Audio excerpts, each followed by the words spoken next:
I kept saying, something's the matter with her. She's not normal. I just thought that was the last time I was going to be able to hold her. Every month, the bumps would get bigger and bigger.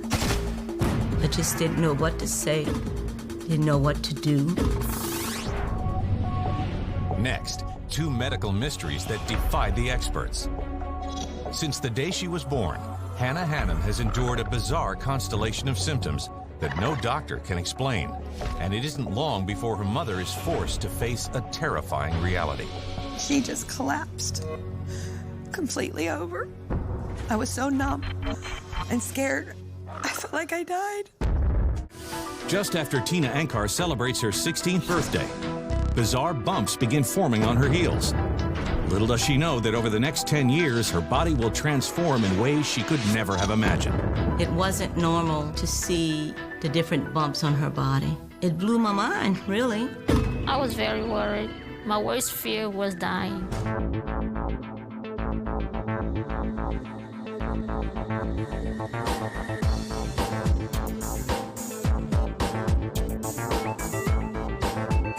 After an easy pregnancy, in 2001, Holly gives birth to a healthy 9-pound baby they name Hannah. She was a beautiful little girl. Beautiful. Me and Mom couldn't get over how pretty she looked. Over the next 2 years, Holly, a stay-at-home mom, enjoys raising her children and watching them grow. Everything just worked out like it should, as a family should. 2 perfect kids. On Hannah's 2nd birthday, her mother has her professionally photographed to mark the special occasion. But when she sees the final prints, Holly is taken aback. And when I picked him up, I was shocked. I said, look at this picture. I said, she just, to me, looks like she has Down syndrome. She just had the cherub look in her face, just little up corners of her almond-shaped eyes. I said, Holly, I said, you know Hannah. I said, there's no way that she could ever have Down syndrome. Holly soon becomes convinced that she's overreacting and does her best to ignore it. But then, about a month later, she notices something else unusual. When I went to put her pants on, I noticed that she had this bruise on her leg. It was cobalt blue in color, and it was approximately the size of a silver dollar on her right shin. Right away, I'm thinking, okay, what was she doing? Did she fall? That's an awful big bruise. It was like somebody hit you with a ball batter or somebody threw a stone at you, and it was a funny colored bruise. At that point, I wasn't concerned to call the pediatrician. But several weeks later, the bruise still hasn't gone away. And Holly figures she'd better get Hannah to the doctor, just in case. He said to watch the bruise and we'll see if it fades. But nothing to worry about or medicate her on. 2 more months go by, and the bruise remains clearly visible. Still, the Hannums don't give it too much thought. Otherwise, Hannah seems perfectly healthy. But then, the little girl comes down with an awful case of the flu. She caught whatever flu was going around, and it hit her hard. She had a fever and got a little bit of the runs. She just had this purple marks under her eyes like she hadn't slept in days, just really sick. Worried, Holly puts in another call to the pediatrician. He isn't too concerned, though, and assures her that the fever just needs to run its course. But 3 weeks later, the flu is still wreaking havoc on Hannah's body. And when her temperature spikes to a dangerous 103 degrees, Holly rushes her daughter back to the doctor's office. And when he listened to her, he said, her lungs are clear, so it's definitely the flu. So he says, go home, rest, liquids, just keep her comfortable. For the next 2 weeks, Holly keeps a close eye on her little girl, but Hannah doesn't seem to be improving. In fact, the family begins to notice an alarming new symptom. She was always pale looking and tired. When she was at my house, she'd be in the bedroom playing and turn around, and the next thing you know, she's laying in bed sleeping.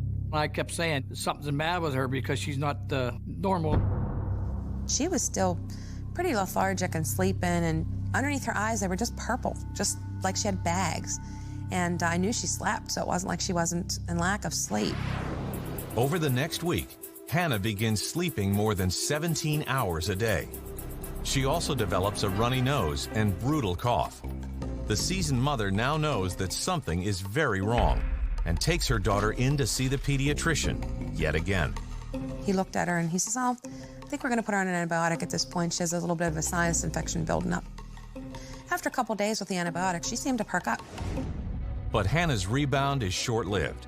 Just a week after completing the course of antibiotics, Hannah develops yet another raging fever. That night, she had 103 temperature. She was moody, she was pulling at her ears. She was just not at all happy. And I thought, this is just not right. Why is she doing so well on an antibiotic for so many days, and then boom, the minute she finishes it, she's sick again. The following month, this disturbing pattern repeats itself over and over when Hannah comes down with an ear infection and then bronchitis. I'd taken her to the doctors almost every week at this point, and it just seems to me that it's odd that she goes from one virus to another virus, one antibiotic to another antibiotic, and just back to back to back, and nobody seems to be concerned about it. I felt Holly probably was being a little overprotective. I thought Hannah was a typical child who just was more susceptible to common colds. After raising 5 kids, we didn't think what Hannah was going through was normal. But the family isn't sure what to do next. While they suspect that something serious is going on, they have no real proof. That is, until a terrifying new symptom emerges. I went to go get her after she chased the dog into the bedroom, and it wasn't very far. And she's like, Mommy, I'm so tired. You know, and I thought, wow. I said, you didn't run that far. And when I picked her up over and laid her on my chest, her little heart was just beating out of her chest like she ran a marathon. Terrified by the possibilities, Holly races her daughter back to the doctor's office and demands an explanation. But nothing could have prepared her for what he has to say. They just said, go to the hospital right now.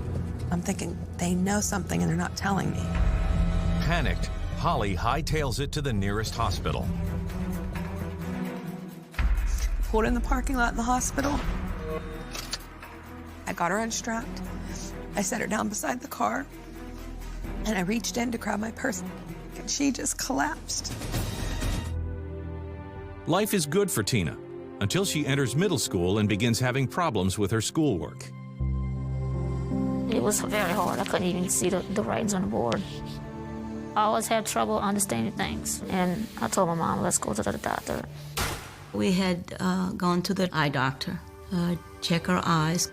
And the doctor said that my eye was blurry and cloudy and everything. And he said I had cataracts. I had no idea what cataract was. A cataract is a clouding of the lens of the eye. A variety of health issues can cause it, including diabetes. But cataracts are very rare in children and often associated with serious disorders. And he said she's gonna have to have cataract surgery. It blew my mind, really. I was very nervous. I didn't know what was going on. Although the doctors can't explain Tina's cataracts, there's no question they need to be removed. And just 2 weeks later, 11-year-old Tina is wheeled into surgery. Everything just went smoothly during surgery, and her eyesight improved a whole lot. But while her vision is greatly improved, Tina continues to have trouble keeping up in the classroom. Anything that had to do with memorizing, she had problems with. She might learn it today, and then tomorrow, she forgot what she learned. They put me in special education because I was slow. It was tough watching her trying to learn. By the time she's a junior in high school, Tina and her mother have accepted the fact that some things will always be difficult for her. But nothing could have prepared them for what happens soon after Tina turns 16. I was at home taking a bath, and I noticed the bumps on my foot. She came to me telling me that she found 2 bumps on her heel. I have never seen anything like that before. Over the next 3 months, the strange growths double in size. It'll get bigger, a lot bigger. It was about the size of a golf ball. It was very weird. I didn't know what it was. We had to go to the doctor. At the local hospital, an orthopedist carefully examines and x-rays the odd bumps, but can find nothing out of the ordinary. The doctor didn't know what it was, and he could not explain anything to us. Discouraged by the experience, Tina and her mother do their best to simply live with the problem. It was very disappointing. I didn't know what to do after that. I just accepted, what she had. So I was very busy, raising all my girls, working more than full-time. But as the months drag on, the bizarre growths are becoming harder and harder to ignore. The bumps hurt when I was wearing shoes, but I dealt with the pain. It didn't look like my foot. It was weird looking. I had never seen that before. And I picked her up, and when she was on my chest as I was walking into the hospital, her little heart was just beating out of her chest again. The on-call doctor gives the little girl a thorough exam, but has no idea what could be causing the terrifying heart palpitations. He orders a round of blood tests, hoping to find a clue. In the meantime, Holly does her best just to keep it together. My head was spinning. I was so sick to my stomach. I was shaking. I just wanted it to be over. I just wanted the day to go back and just start over. 20 minutes later, the doctor approaches Holly and walks her through the test results. And he said, Mrs. Hannah, your daughter's severely sick. Her blood count's severely low, and she needs blood right now. Hannah is immediately admitted to the hospital, and the medical team begins to run a series of tests, hoping to pinpoint exactly what is causing the dangerously low blood counts. In the meantime, doctors continue with their physical examination, and it isn't long before they make a frightening discovery. Hannah's body is virtually covered in bruises. They had this chart, and they just detailed everything on her. I mean, they went over her eyes, her ears, her mouth, and they started marking everything down. They said something about her back having an extremely large amount of small bruising on her spine and petechiae, and I've never heard that word before. Petechiae are tiny red or purple spots produced by small hemorrhages under the skin. The most common causes are low platelet count, trauma, and viral infections. While the doctors can't explain exactly what brought all this on, they assure the distraught parents that they'll get to the bottom of their daughter's case. It just felt like forever. When are they going to just get her medicine and make her better? When are they going to come in and tell us what's wrong with her? I just wanted her to feel better. Just play like a normal 2-year-old again. The waiting is brutal, but the results are even worse. Hannah's lab reports seem to indicate that she's been suffering from a rare and potentially life-threatening blood disorder. I was so numb and scared. I felt like I died. I don't remember anything else. I don't remember anything else. The doctors tell the family that Hannah needs to be seen by a team of specialists at Pittsburgh Children's Hospital right away. They tried to take Hannah off my chest and lay her down. I wouldn't let them. I just thought that was the last time I was going to be able to hold her. The whole ride up, she was asking, Mommy, what's that? Mommy, what's this? She was just apprehensive and scared. You could just see it in her eyes. And to take that fear away, I would have done anything. I would have just done anything to trade places. She called us up and told her they was going to Children's Hospital. She was very nervous, very nervous. I think she was crying a little bit too. And Mom and I was really worried about that time. And the ambulance driver said, now, Mom, if you're scared, she's going to be scared. So you need to do your best to try to hold it in and smile. As soon as Hannah arrives at Children's Hospital, the medical team immediately administers a blood transfusion to help raise her low blood counts. I held her to my chest the whole time the blood ran. She fell asleep on my chest. I was able to lay her down in bed and kept rubbing her back. 4 hours later, Dr. Peter Shaw, a pediatric hematologist-oncologist who specializes in childhood blood disorders and cancers, takes over Hannah's case. I was the oncologist rounding in the hospital, and I heard that overnight a girl was admitted who all of her blood counts were low. He sat down with us for quite a long time. I said, I know it's very distressing having an ill child, and I have my own children, so I know what it's like when your child is ill. Dr. Shaw knows that what he needs to do next isn't going to be easy for the Hannums or their little girl. It's imperative that he get a close look at Hannah's bone marrow to understand why her blood counts are so dangerously low. We immediately prepared to do a bone marrow aspirated biopsy from her right hip, which is the best place in children to get marrow from, to get our answer as soon as possible. Bone marrow is the spongy, blood-forming tissue that fills the cavities of bones. It's the body's blood manufacturing center, so if answers are to be found, this is the place to start. It's essential to know what diagnosis you're dealing with to come up with the best game plan, to come up with the best chance of cure.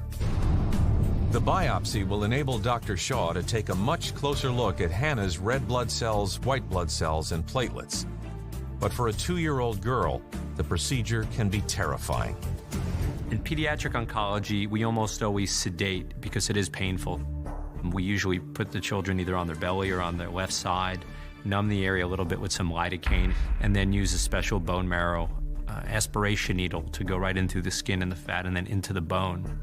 And once it's anchored into the bone, take a syringe and use it to suck out some bone marrow.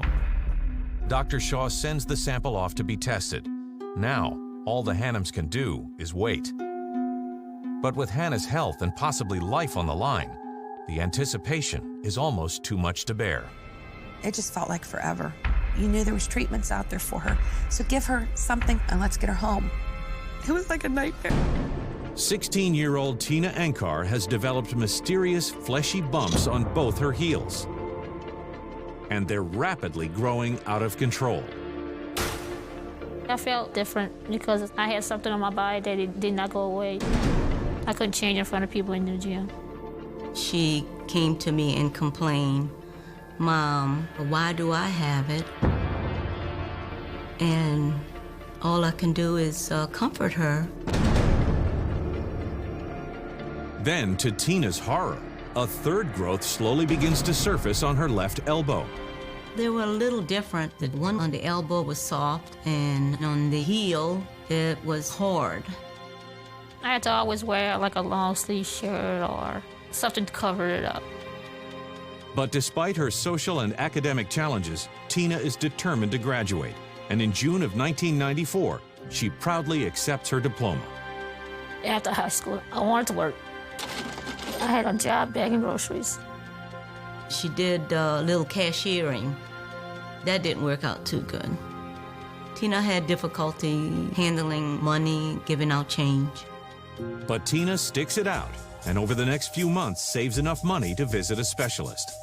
Me and my mom went to the hospital to see what could be done. And they examined it, did blood work, and they would measure the bumps. But everything from her cholesterol to her blood pressure checks out. And while no one can say for sure what's causing the growths, they do appear to be harmless. The doctors at one point told us that it was a fatty nodule. It was upsetting for me and my mom. We didn't know what it could be. I just dealt with it. I was hoping one day that they would remove the bumps. It wasn't normal to see her growing up with the different bumps on her body. It's a trying time for Tina. But over the next 5 years, she learns to live with the strange bumps. And when the summer of 2001 rolls around, her life takes a turn for the better. Tina meets a young man at a 4th of July party, and the sparks fly. I was excited when I met him. We had a lot of fun. We went out together. It was something different. Somebody I knew of. She was taking charge of her life, which was a good thing. But nothing could have prepared her for the news she's about to receive. I found out I was pregnant. I was scared and also excited. Although Tina's boyfriend isn't ready to be a parent, Tina vows to raise the child on her own. The next 9 months fly by, and on September 26, 2002, Tina gives birth to a healthy baby girl she names Alyssa. I was very excited to have a baby. Me and my mom, she was there too when I had my daughter. She was a beautiful baby. She was a good baby. She didn't cry too much. She was always sleeping and just doing her baby things. cute. It was a great thing to me. I loved it. I love being a mom. Tina did a good job. We were there for her when she needed us. But just as Tina's settling into motherhood, yet another bump begins to appear, this time on her knee, and it's growing quickly. I couldn't wear a skirt. I always wear jeans and pants, not skirts, because I don't want to show the bumps. I was very worried. I didn't know what was wrong now. At her wit's end, Tina makes an appointment with a local dermatologist, Dr. Michael Steppe. The most important thing was to get her complete medical history. She told me that she had developed unexplained bilateral cataracts around age 12 and that she had surgery to have those removed. And then she started developing masses all over her body. I was taken back by the ones on her Achilles tendons. I hadn't seen lesions that size before. He was very committed to what he was doing, trying to find out what was on my body. The next step at that point was to do a biopsy on Tina's left elbow. I had years of frustration building up to find out what was going on. The result of that biopsy came back as a tendinous xanthoma. A xanthoma is a firm mass under the skin which is made up of fat cells. A single xanthoma is fairly common. It's abnormal to have multiple xanthomas, and to have the masses on her Achilles tendons that were as big as they were is very uncommon. At that point, I started to do research trying to figure out Tina's unexplained cataracts and other symptoms, trying to figure out what she had. Finally, Dr. Steppe comes across a rare and devastating disease that seems to fit Tina's symptoms to a T. We had to get Tina to come back in to give urine and blood to make the diagnosis. I was nervous waiting for the results. I was shocked considering how rare the disease is. I had the whole family come in. It was difficult to tell them. That can be a source of frustration for families that we're holding off on therapy, but it's the best plan of action to shoot when you know what you're aiming at. After an excruciating 4-day wait, the report finally comes in. And it doesn't take Dr. Shaw long to put the pieces of the puzzle together. Hannah's unexplained fevers, cough, bronchitis, easy bruising, fatigue, all of that made us suspicious that something was going wrong. When we saw her blood counts that were all low, that led us to do the bone marrow aspirate biopsy, which in turn led to the diagnosis of the myelodysplastic syndrome. Myelodysplastic syndrome is a type of blood cancer. In healthy individuals, stem cells, known as blasts, mature to become healthy red blood cells, white blood cells, and platelets. But in patients with myelodysplastic syndrome, the blasts never mature and affect the operation of the bone marrow, preventing the production of healthy cells. The cells start to develop as normal cells, and then a switch goes off in one cell that stops it from maturing all the way and becoming functional. It's like a photocopy machine going crazy. It tends to replicate itself over and over. It causes the bone marrow to shut down, makes the body susceptible to a lot of different problems that are potentially fatal. The white cell count is so low, people who have it are susceptible to infections. In addition, when there's not a lot of red cells to pump around, the heart has to work overtime. I just kept thinking to myself, she doesn't have cancer. There's just no way. That's not my daughter. She's not gonna be sick. She's not gonna lose her hair. She'll be fine.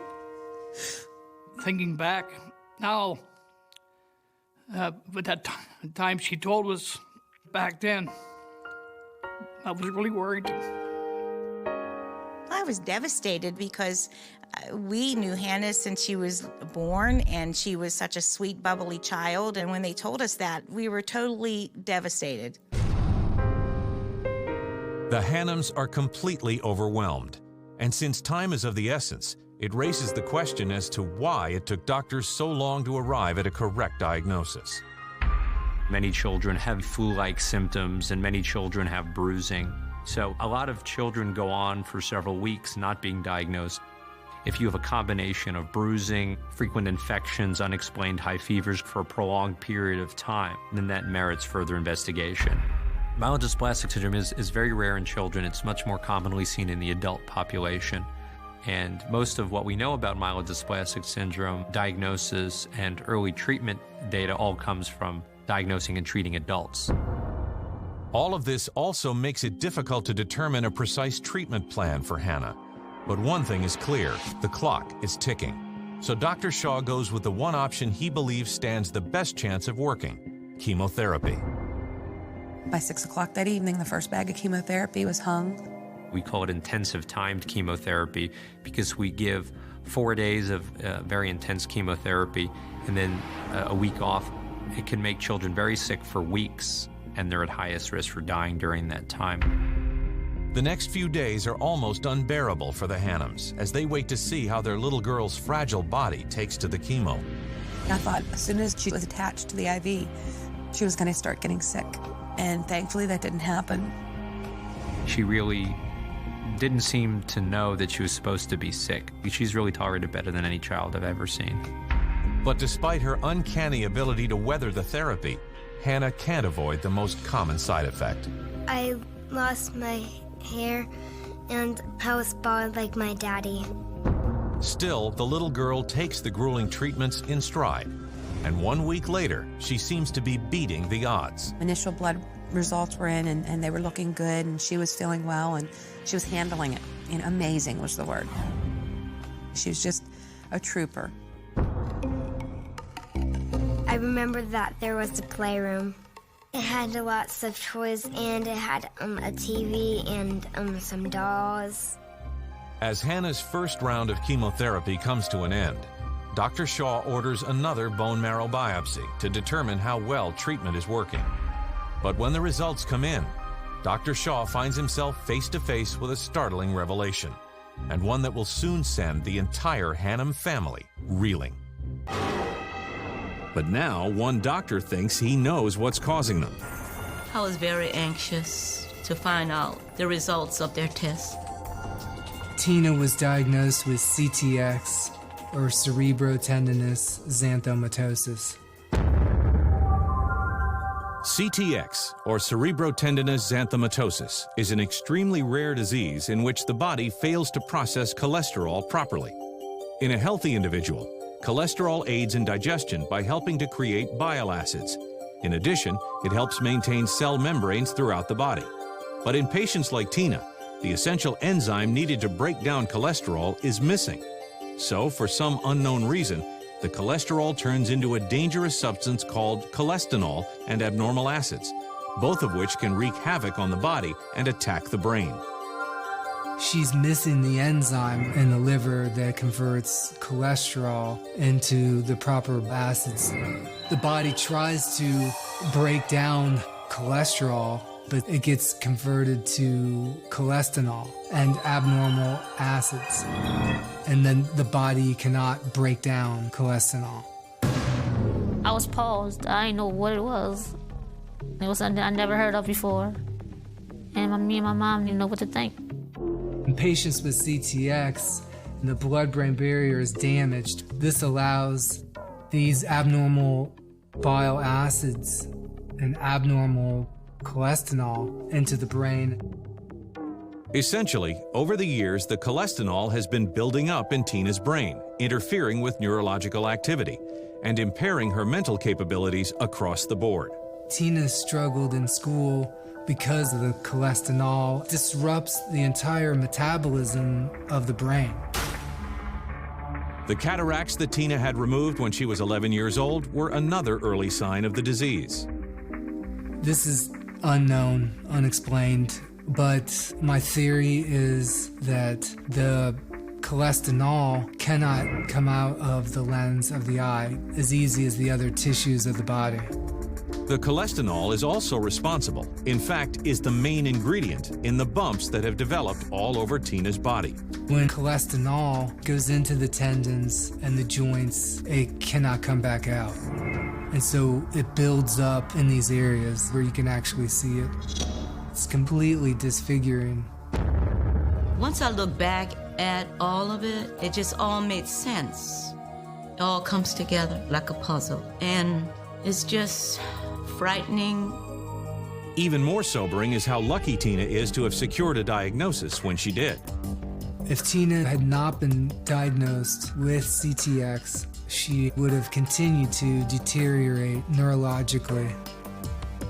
Because of these abnormal bile acids and abnormal cholesterol getting deposited into the brain, this would shut down all the organs of the body. It'd eventually develop neurologic dysfunction and then death. My worst fear was dying. My mouth flew open. I just didn't know what to say, didn't know what to do. Although the damage Tina has suffered so far is irreversible, a new drug still in the testing stage has been shown to stop CTX from getting any worse. The medicine is chenodeoxycholic acid. When patients with CTX take chenodeoxycholic acid, it will completely reverse the abnormal synthesis of cholesterol and bile acids. Tina is enrolled immediately in the clinical trial.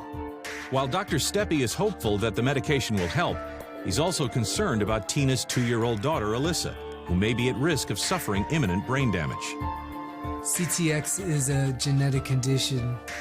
It's critical that you diagnose patients with CTX as early as possible. If you diagnose patients with CTX before any of the symptoms, they will never develop xanthomas and the neurologic dysfunction. And so it was the utmost importance to have Tina's daughter tested for CTX. I was nervous because I didn't want her to carry my genes. Tina was very distraught and very upset. She did not want her daughter to have to go through what she's gone through from childhood. Finally, after an anxious 3-week wait, Dr. Steppe is able to establish a clear prognosis. Alyssa's blood and urine came back as that she's a carrier, but she will not develop the disease. I was happy to find out that she didn't have the disease. And there's more good news for Tina. It appears the medication from the clinical trial has halted any further brain damage, and Dr. Steppe is now confident it will keep new growths at bay. Since I started taking medicine, my symptoms been getting a lot better.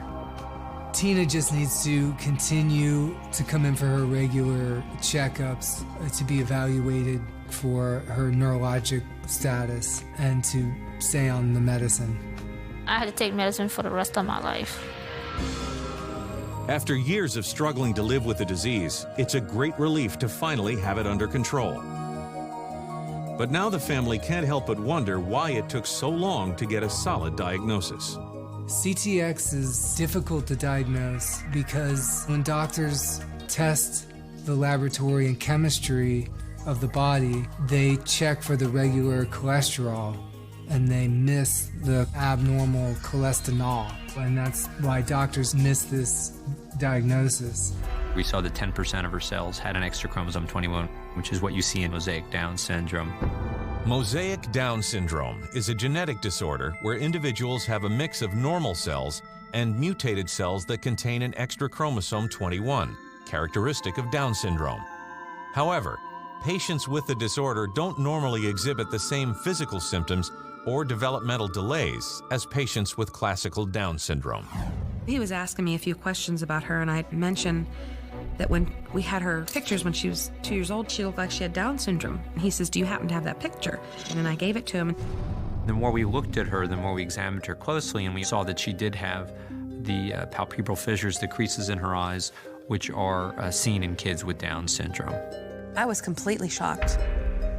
What does this mean for her? Well, what can we do? Dr. Shaw explains that children with Down syndrome have a 30% chance of developing some kind of blood cancer in their lifetime. With this information in hand, it's easier to understand why Hannah developed myelodysplastic syndrome at such a young age. But now, Dr. Shaw has to rethink his entire treatment plan. Children with Down syndrome tend to not metabolize chemotherapy as well as other children or adults. In other words, they don't clear the chemotherapy out of their body as quickly. It's a double-edged sword. The cancer cells die off more quickly, but it can also lead to more side effects. In that same vein, they also don't tolerate bone marrow transplantation very well. The options are extremely limited for Hannah, as additional chemotherapy might be too much for her body, and a bone marrow transplant could prove fatal. They didn't know how to treat her now. Here we are with high-dose chemotherapy that she probably couldn't handle. We were going to take her to transplant like the doctors planned, but it could turn out to be toxic and not really good for her and kill her. In a matter of moments, the family has gone from hopeful to distraught. But Dr. Shaw has one more trick up his sleeve. While risky, it's possible that a lower dose of chemotherapy may allow them to kill the cancer without killing Hannah in the process. They're getting something to make it better, but it could also kill her. It was just one more thing to deal with, one more hurdle. The next 9 months are the most difficult the Hannums have ever known. But in December 2003, Dr. Shaw gives the family the news they've been praying for. Hannah is officially in remission. Today, 5 years later, she remains cancer-free. She finished her chemotherapy December 21st, 2003, and it's like we've never looked back. She's been fine and healthy. I am cancer-free. Now that she's around 5 years out, her chance of remaining in remission is almost 100%. Her chance of recurring at this point is really almost zero. I feel pretty good today. I see nothing that is holding her back due to her having the mosaic Down syndrome. She could do everything a typical 8-year-old can do. She loves to read. She's a great kid. Hannah's nice today. She's a very beautiful girl. I don't think as an adult I could have gone through what she went through and come out smiling as she did every day. She's an amazing little individual. She is my hero. Today, 4 years after her diagnosis, Tina is living a full and happy life. She's focused on raising her daughter and is saving money to eventually have the bumps surgically removed. Tina is doing very good today. She seems more alert than ever. Tina is doing great. She's taking the medication. She's taking a hold on her life, looking towards the future. Alyssa will grow up into a fine young lady, and she'll be able to take care of herself, not having the disease. I just want my daughter to know that I love her so much. I'll do anything for her. The whole experience, it's hard to put into words. It's been a long, hard road, and I just thank God that we're here to see the outcome. I feel wonderful today.